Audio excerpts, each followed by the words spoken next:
and then it talks about seller sub-agency, which we'll get to a little bit, and then it talks about dual agency. Let me remind you, when you're working as an agent, it's our job to disclose to the buyers or sellers, for that matter, how agents work in North Carolina. They choose how they want to be represented. And once you're an agent, you're either going to work for the buyer or the seller. Notice the word I used there was or. The buyer or the seller. Single agency, okay? Or you may end up in a situation of dual agency. Now, I have cleverly put off talking about dual agency because I wanted us to have a little background in agency before we did that. But what I want you to do now is I want you to take out your book, and I want you to turn to some page in your book. I actually want to find where the listing agreement is. Can somebody help me find the exclusive right to sell listing agreement? Somebody look at chapter 8. I'm going to look at the appendix. What page? Look down in the bottom right-hand corner and see if that's form 101. What page? 192. Turn to page 192. But actually, as you turn there, keep flipping, because what I want to see is on a different page.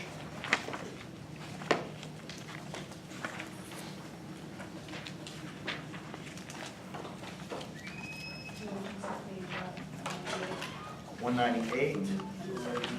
There it is right there. Provision, bless you.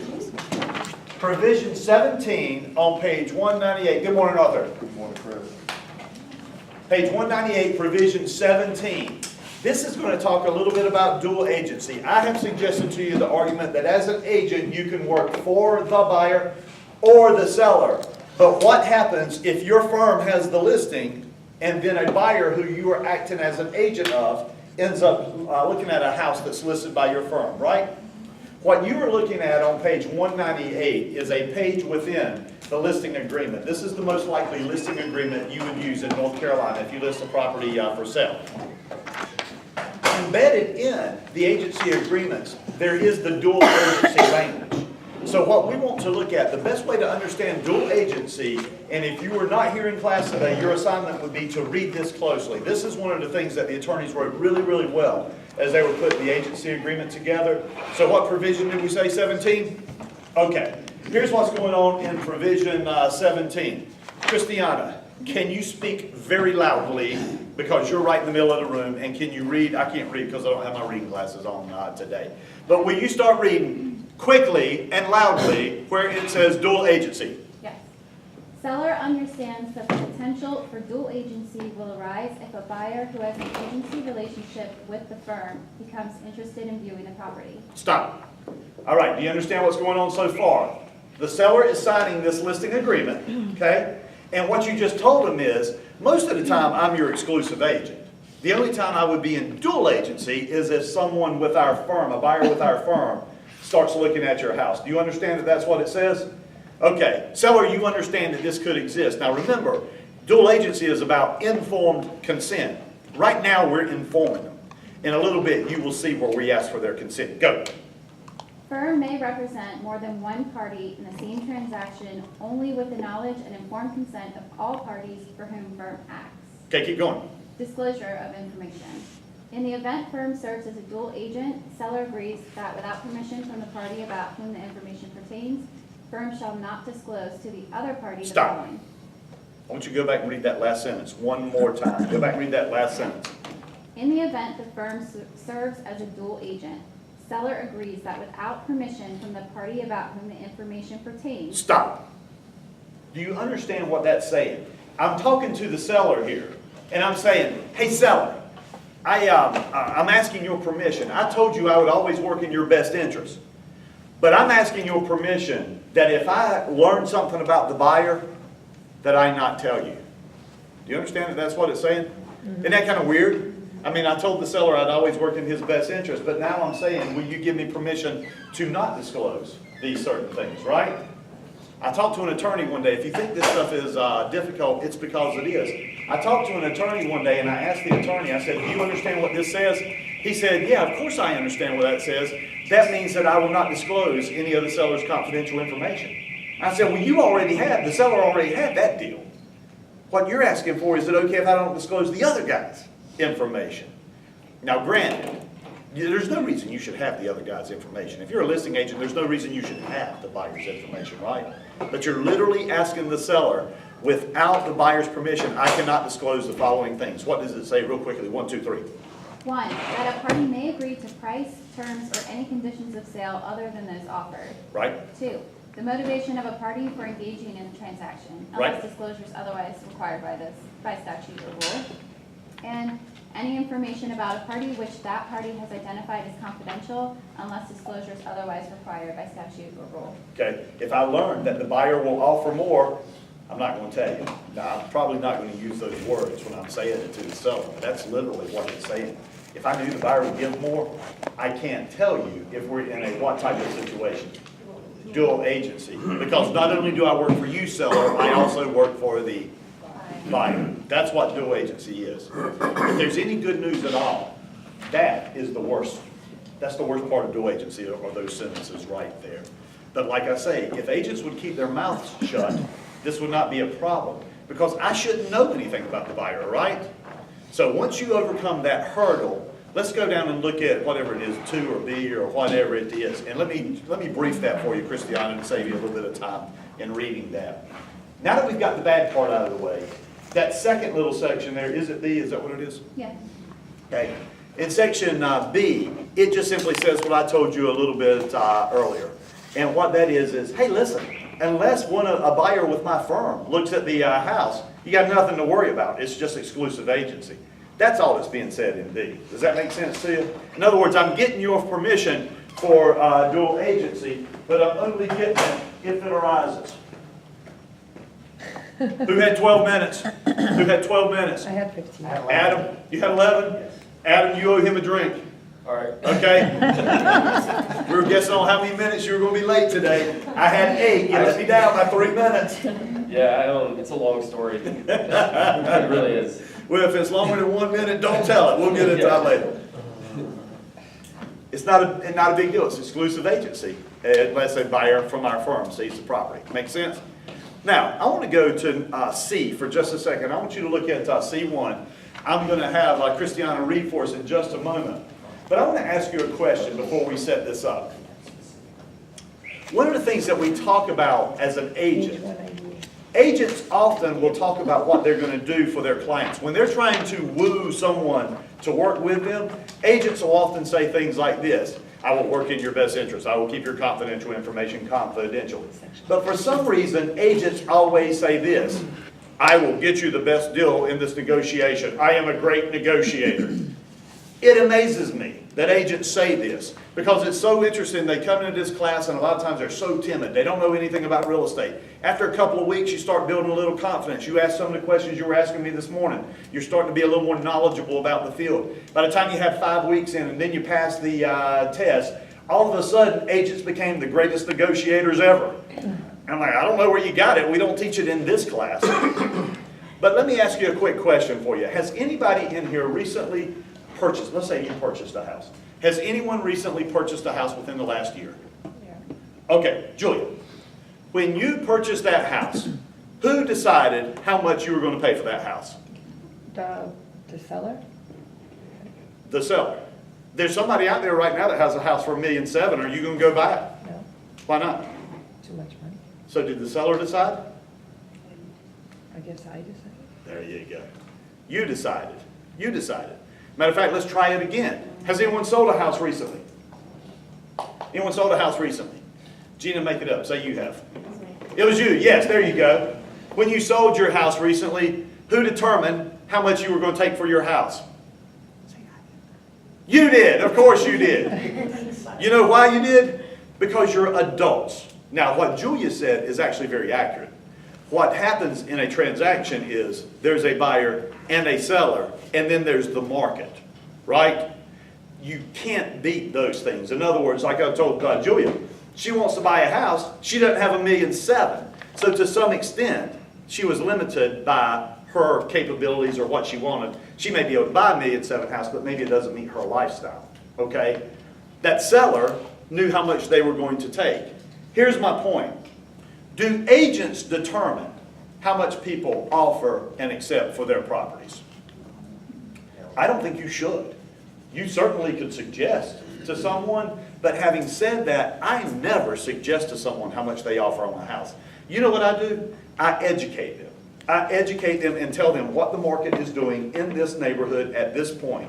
And then I always use these words. You're welcome to use them if you want to. People will look at you like you're crazy if you do. But when a buyer says, well, how much you think I should offer on the house? What I'm thinking in my mind is I wouldn't offer anything. It's the ugliest house I've ever seen in my life. But that's not what I say. What I actually say is that you should make your offer based on your motivation.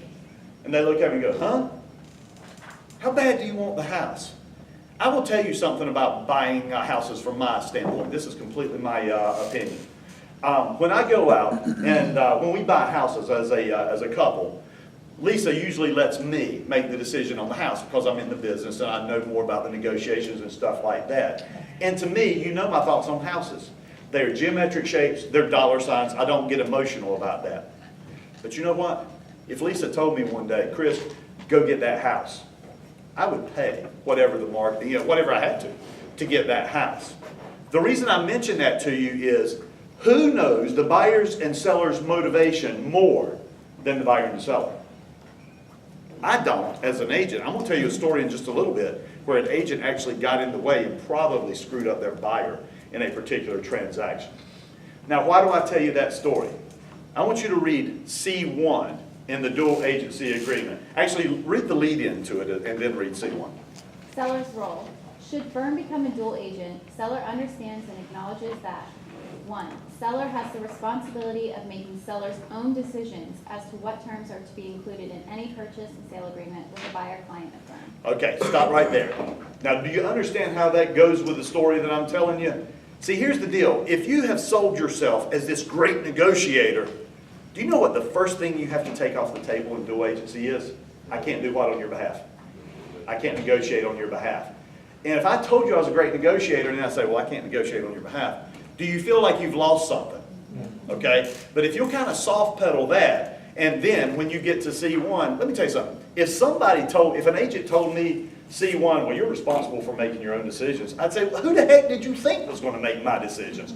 I am an educated adult. I can make my own decisions if you would just provide me the requisite information. So when I look at that, it doesn't sound so bad to me. But a lot of agents say, oh, we can't negotiate on their behalf. Oh my gosh, how much have they lost? If you've educated them correctly, they haven't lost anything. It's their motivation, not your motivation.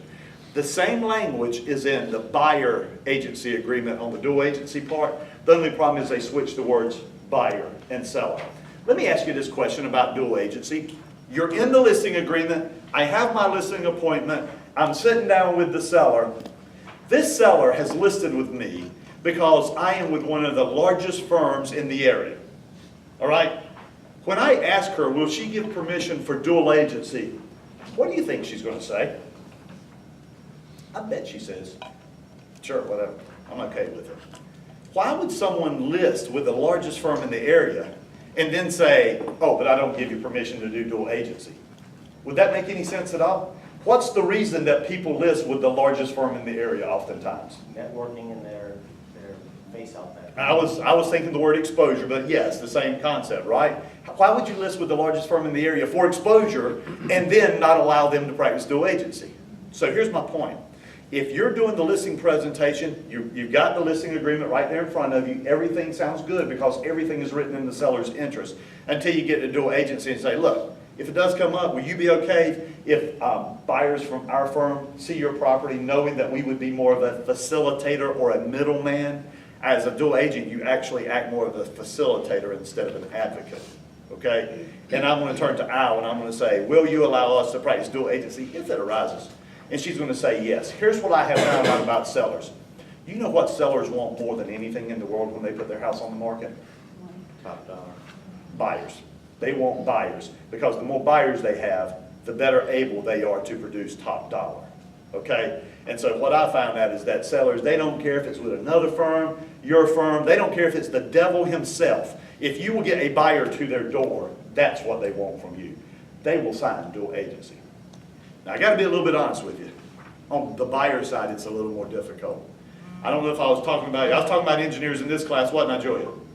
No, I wasn't talking about engineers in this class? Oh, yeah, yeah. Oh, okay. I was about to say, you're the one that kept laughing about it. I assumed that it hit close to home for you. Dual agency's tough with buyers. Think about that guy that just came, that engineer who just came from out of town. He just met you, and I'm trying to explain agency, and I'm trying to get him to sign an agency agreement. And then I say, oh, but in dual agency, I work not only for you or the seller. Now, this guy just met me, and he might be thinking, yeah, sure, that's what he says. But I bet they have that buddy local in-town network. He's going to work more for the seller than for me. I can understand why that buyer would be skeptical about dual agency. If it's your friends and family, you don't have to worry about it. They trust you. They know you would never hurt them in any way, okay? But what happens on the buyer side is sometimes they'll say, I need to get to know you for a while. So even the most hardened engineer that I've worked with, after I work with them for a period of time, do you find yourself to have a compelling personality? Christiana, do you have a compelling personality? Yes. You do, and a very nice smile. I would imagine after I work with you for some... Did y'all not trust me on the nice smile thing? Did y'all have the look? Sorry about it. Good gracious. You didn't have to look. You knew it, didn't you? So even with someone that you've worked with, I've shown them houses for the last 4, 5, 6 weekends, whatever. I've been working with them for a while. And then I end up showing a house listed by my firm. I've got to have the dual agency conversation, okay? But having said that, by this point, if they say, well, no, Chris, I'm not going to allow you to do agency, do you know the main thing that the buyer will lose if they don't allow me to practice dual agency? What's the big thing that my buyer, who I've worked with for 6 weeks, loses if they don't allow me to practice dual agency in a dual agency situation? What do you think they lose? Nothing. A trusted agent. You guys are actually pretty good. I was expecting other answers. A lot of people say, well, if you won't practice dual agency, you can't show them that house. Well, here's something key about that sentence. I can't show them that house, but somebody else can show them that house, right? I can't stop him from going somewhere else in his best interest. But what Christiana said is actually what I was going for. Believe it or not, your personality, your trust will tie people to you over time. In 6 weeks, I don't have a hard time going to that buyer and saying, you know I've never hurt you. You know I will work in your best interest to the extent that I can. I have educated you on this market. Will you allow me to practice dual agency if you decide to make an offer on this particular house? And if they don't allow you to do it, they lose you. And you don't know what that's worth until you're out there working with somebody, but they will become compelled by you. Hopefully, you will have that type of effect on them as well, okay? Sellers will accept dual agency. I promise you they will. Buyers, a little bit trickier, unless it's someone that really knows you and feels comfortable with you, okay? So what was my point about this whole conversation? You know what? Buyer agency is very, very simple. You meet someone, you talk about the weather, you talk about sports, but at first substantial contact, what are you going to do when you're talking to a buyer? You go over to Working with Real Estate Agents brochure. When you do that, you explain agency to them and you say, can I be your buyer? Can I be your buyer? Okay, now I am her buyer's agent. I'm sorry, can I be your buyer's agent? That's why you weren't answering. Can I be your buyer's agent? And of course she said, yes, I am her buyer's agent, right? Do you remember in talking about the buyer agency agreement, it can be verbal until no later than the offer to purchase or if I demand exclusivity, right? These steps are easy peasy, but dual agency, a little more challenging when we get to that point. Informed consent.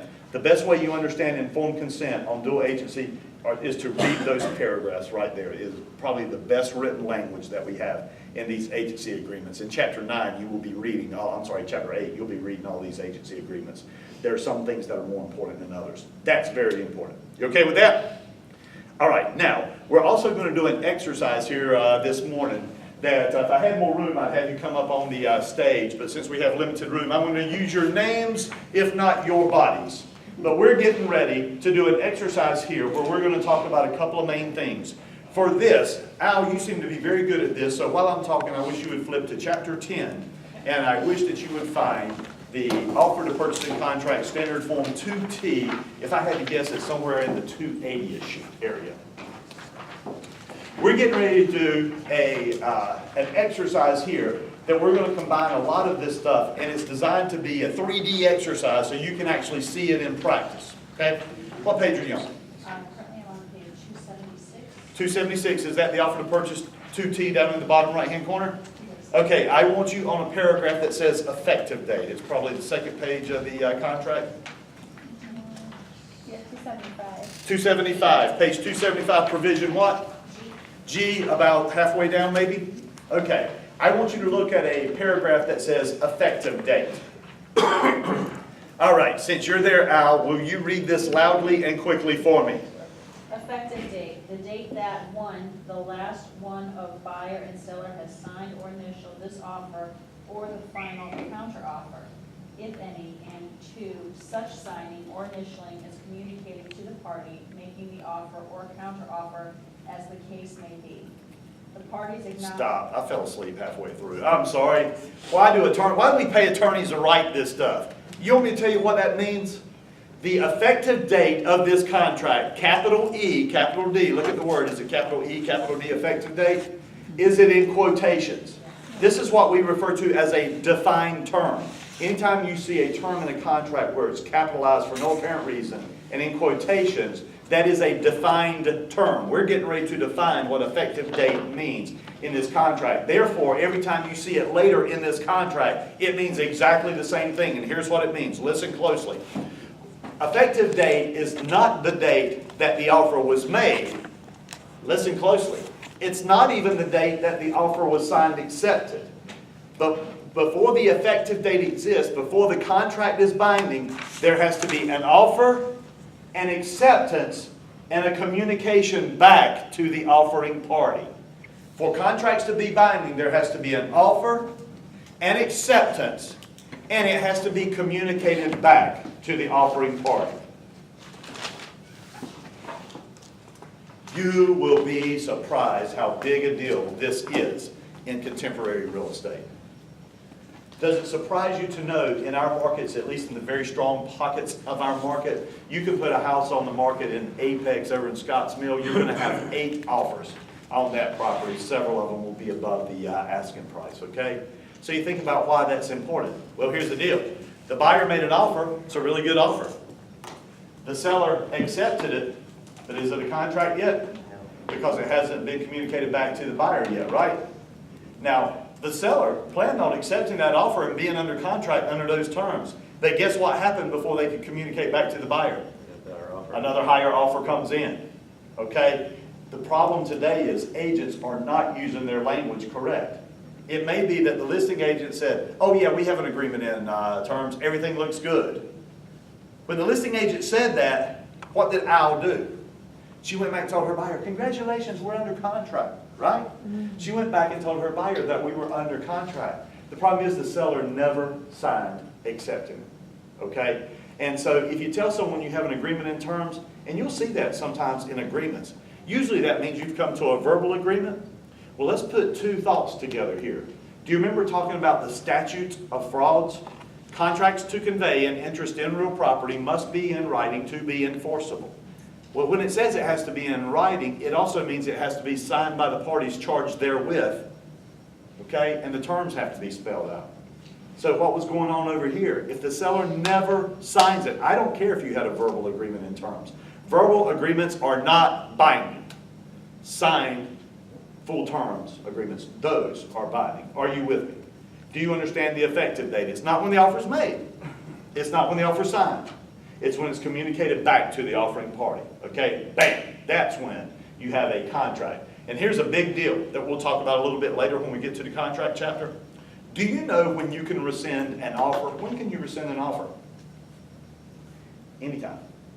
You can rescind an offer at any time until it becomes a what? Contract. Why are y'all so quiet today? Until it becomes a binding contract. You can rescind any offer at any time until it becomes a binding contract, okay? Is that a big deal? Yeah, because once you go under contract, there are only 2 options.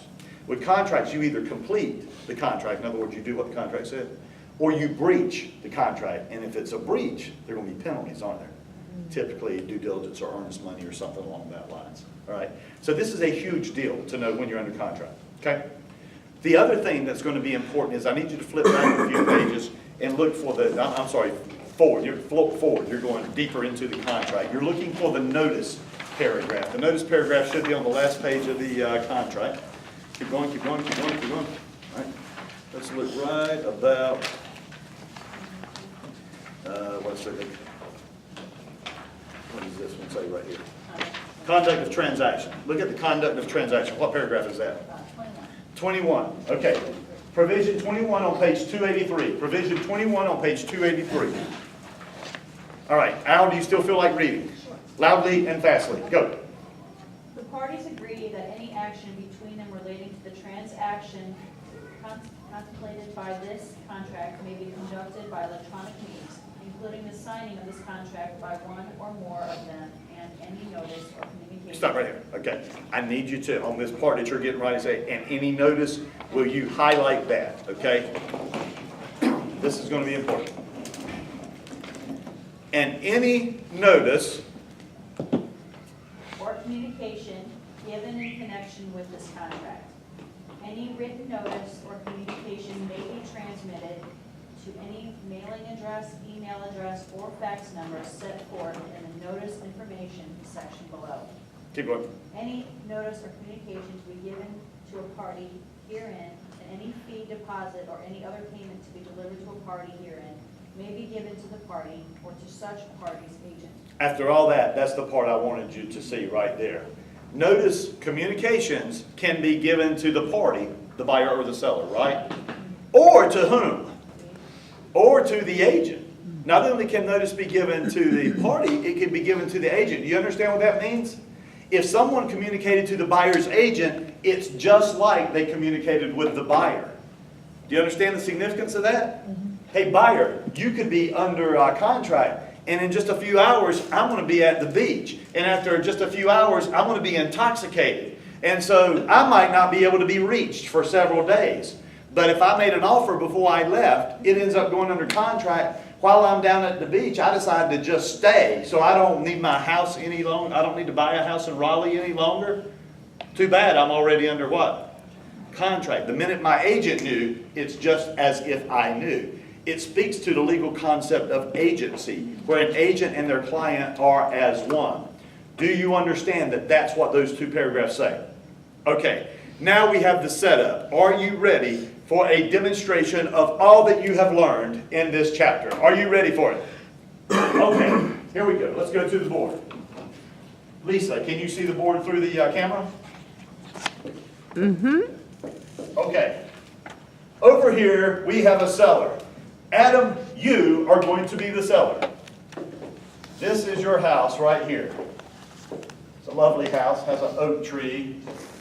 The sun always shines on your house. It's a beautiful day. And your house is on the market for $350,000, all right? Adam, you need an agent. Who's your agent? Oh, let's just say Mike. How about that? Mike is your agent. Mike, who are you with? ABC Realty, that's right. You're with ABC Realty. Here's some good news for you guys. This is very simple. Do you remember in talking about agency relationships, a listing agent does not work for the seller until when? He has a listing agreement in what? Writing. Right. Okay, he has a listing agreement in writing. Okay? So this relationship is always going to be easy for the test. Okay? What's going to be tricky is the buyer side. So let's talk about the buyer side for just a moment. Arthur, you live in Atlanta, Georgia. And like everybody else in Atlanta, Georgia, you want to get the heck out. Okay? So you've been reading, and you read that there's this great place down in North Carolina called Raleigh, North Carolina, the Triangle, North Carolina, and you see everybody moving there, and you want to go take a look at it as well. All right? So you pack up your truck, and you start driving this way. On your way here on Highway 95, Interstate 95, I don't know if you drive on 95 from Atlanta. 85. Well, you got to go 95. You'll see why in just a minute. So anyway, on your way up I-95, you must have gone over to Savannah first before you came to Raleigh. That's what you did. Yes. Okay? So on your way up I-95, you start seeing these signs. South of the border apparently is going through some tough times, and they had to sell off their billboards. You know, the ones with Pedro and stuff like that? Well, Al is an agent in Raleigh, North Carolina with XYZ. She has bought up those signs, and she has a sign that says something like with that sombrero on, she just puts her face on, okay? Call me for all your real estate needs, amigo, when you get to Raleigh, North Carolina. That's what her sign says. Arthur, she's got like 10 of them in a row. You gotta meet her, don't you? I do. When you get to Raleigh, North Carolina, I have got to meet that agent. She's got something going on, and so I am going to call her. So you put in your GPS, you're going directly to her office. 4 hours later, you end up getting to her office, and you walk in, and you say, "Is Al here?" Okay? Al is there. She walks out of the back. She comes out and meets Arthur. Al, you are a real estate agent. Arthur just walked in and asked for you. What are you going to talk about? What is it for, what is, as far as the house is? You know. Seriously, dude? You're not going to build a little rapport? The weather. Talk about the weather. How's Georgia? Have you- Don't ask him how Georgia is. Georgia stinks, so don't ask him that. He's getting out of there. I'll build it. You're going to build rapport. You're going to talk about the weather. You're going to talk about the NBA draft. You're going to talk about all kinds of stuff like that. That's just small talk, right? Nothing has happened yet. But at some point, you're going to say, "Why are you here?" Let's try that. "Why are you here, Arthur?" Say, "Buy a house." I'm here to buy a house. Okay, what's your next question? Where are you looking to buy now? No, have you got any money? Oh. Have you got any money? Before I waste my time, I want to know whether he has any money. At that point in time, what just happened? What type of contact would you say just happened? Well, first substantial contact.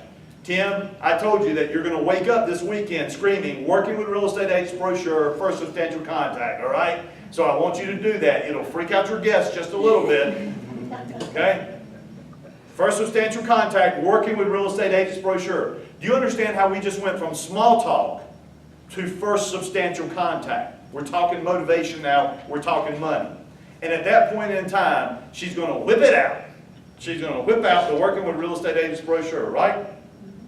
All right, she's going to go over the opportunities, the options, when you're working for agents in the state of North Carolina. Hey, Arthur, listen, in North Carolina, agents can either work for the seller, but keep in mind, if I work for the seller, please understand, anything that you tell me must be taken back to whom? If you tell me anything, I have to take it to the seller. But here we actually have an option. In North Carolina, I can always work in your best interest. I'll try to get you the best negotiating position in this particular transaction. I will keep all of your confidential information confidential, and in fact, I'm typically paid out of the seller's end of the transaction. And then she turns to Arthur and says, "How does that sound? Can I be your agent?" Now, Arthur, for some reason, you're going to say no. I'm saying no, and I want to read over everything. Okay, he says no. "I don't want an agent. I really just want to see houses. Can you help me with that?" Okay, she went over the Working Real Estate Agents Brochure, right? Mm-hmm. She asked, "Can I be your agent?" But Arthur said no. Is that a legal position to be in? Say yes. Yes. Matter of fact, prior in 1980, everybody was in that position, weren't they? Because buyer agency didn't exist. So Arthur, you understand that she works for the seller. I need someone to look for the Working with Real Estate Agents Brochure. It should be in the chapter that we were studying. I'm guessing 169 and 170.